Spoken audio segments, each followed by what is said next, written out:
ভুটানের ক্লাবে এবার বাংলাদেশের অধিনায়ক আফায়দা।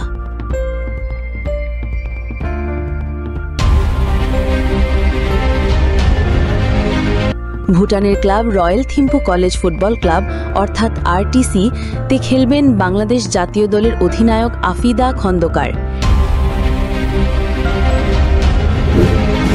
একই ক্লাবের হয়ে খেলতে আজ তার সঙ্গে ভুটানে গিয়েছেন স্বপ্না রানী। এএফসি চ্যাম্পিয়ন্স লিগের প্রাথমিক পর্বে ডি গ্রুপে খেলবে আরটিসি। মূলত এই টুর্নামেন্টের জন্য আফিদা স্বপ্নাকে নিয়েছে।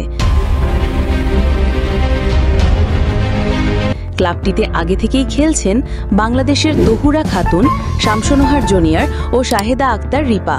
25 থেকে 31 আগস্ট লাওসে হবে চ্যাম্পিয়ন্স লিগের প্রাথমিক পর্বে, যেখানে আরটিসির প্রতিপক্ষ তাইওয়ানের কাওশিয়াং আচাকার্স, উত্তর কোরিয়ার নায়েগো হিয়াম ও স্বাগতিক মাস্টার 7 এফসি।